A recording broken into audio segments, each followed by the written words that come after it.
On our previous historic preservation moments, we learned how 5 historic guns were found and where. On this segment, we will learn how they were preserved. I'm Ivan Hovland, Black Hills gun historian. This is a Deadwood Historic Preservation Moment.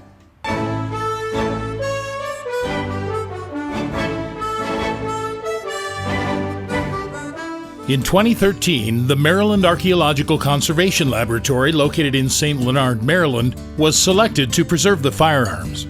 Prior to shipment, the Deadwood Historic Preservation staff compiled a detailed conditions report on each firearm and then carefully packed the firearms for shipment.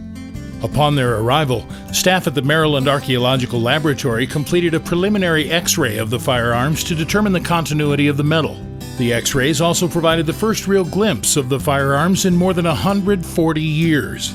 Based on the results, it was determined that all of the firearms were still intact, despite being encased in a shell of corrosion. Furthermore, firearm number 336 appeared to be an intact Colt revolver. The X-rays also revealed that this firearm contained several cartridges in the cylinder. This would later be confirmed when the firearm underwent cleaning. During the cleaning of the firearms, conservators used airborne abrasives and hand tools to slowly remove the years of corrosion. As the firearms became more recognizable, conservators made some interesting discoveries. 2 of the firearms contained brass trigger guards. Brass, by its nature, is a metal alloy that contains corrosion-resistant properties.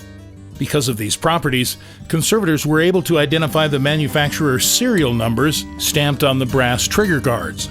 These numbers would later help to date the Colt and Manhattan firearms.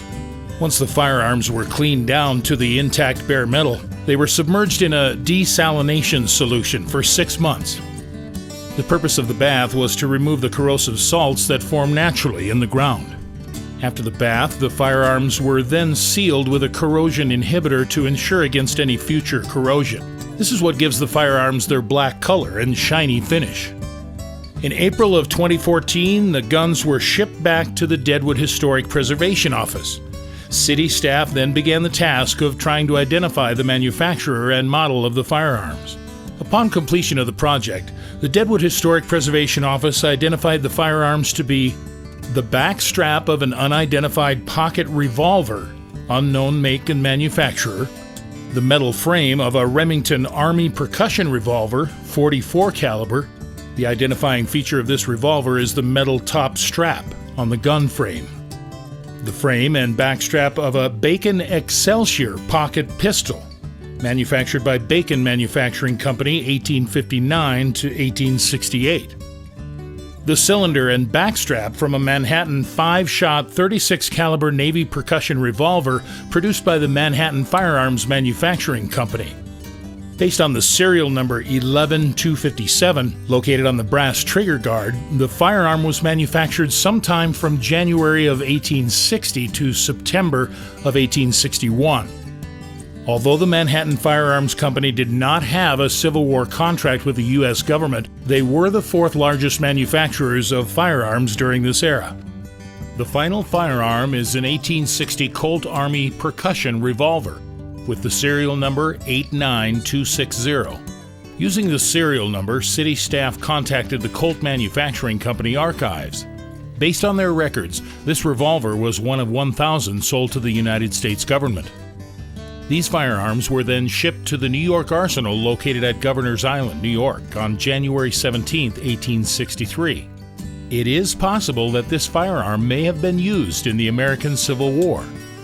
The firearm was sometime converted from a cap and ball to a .44 caliber rimfire cartridge and ultimately found its way west to Deadwood. These rare and precious finds will be on display at the Days of 76 Museum in the fall of 2014. I'm Ivan Hovland, and this has been a Deadwood Historic Preservation Moment.